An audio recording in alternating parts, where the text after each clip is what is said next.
Je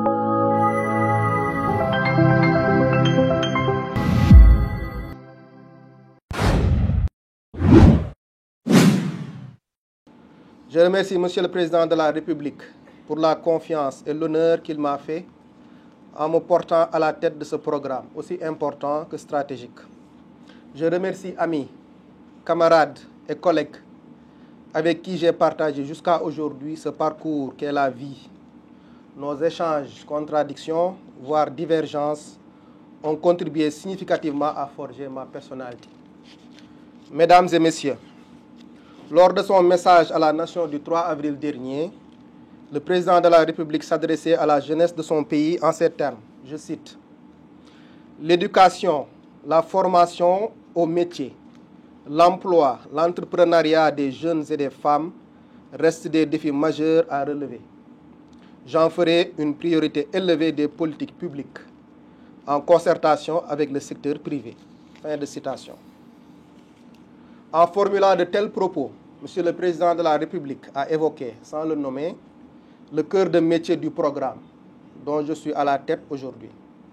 En effet, dans le décret 2014-498 portant création du PRODAC, il est stipulé en son article 2 que le programme national des domaines communautaires a pour objectif, entre autres, de favoriser la création massive d'emplois par l'entrepreneuriat agricole dans tous les segments de la chaîne de valeur du secteur, d'offrir aux populations rurales, les jeunes surtout, un cadre et des conditions propices au développement d'entreprises agricoles rentables, d'insérer des jeunes diplômés dans les métiers de l'agriculture et professions connexes, favorisant la création d'emplois durables. Monsieur le coordonnateur sortant, Mesdames et Messieurs, honorables invités, chers collègues, le programme est à sa 10e année. Des réalisations ont été obtenues. Certes, c'est l'occasion pour moi de rendre hommage à tout le personnel du siège comme des DAC de 2014 à nos jours pour tous les efforts consentis. Cependant, force est de constater que les objectifs qui lui avaient été assignés n'ont toujours pas été atteints. Ce constat est de la Cour des comptes à travers son rapport publié en octobre 2023. Chers collègues, le travail qui nous attend est certes colossal, mais pas insurmontable.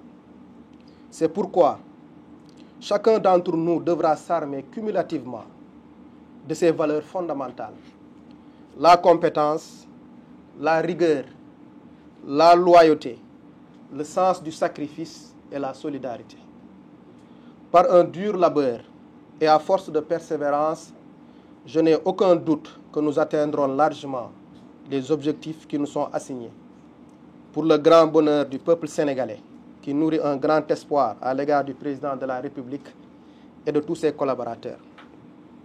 Il nous faut être djoub tous les jours, djoubal en toutes circonstances et djoubanti tout manquement et toute défaillance qui pourrait entraver l'atteinte des objectifs fixés.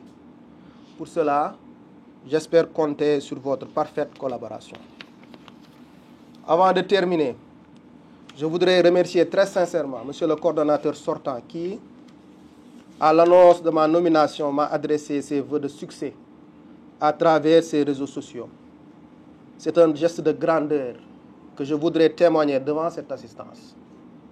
À mon tour, je lui souhaite plein de réussite et beaucoup de succès dans sa carrière professionnelle. Chère assistance, voici les quelques mots que je voulais partager avec vous à l'occasion de cette cérémonie de passation de service.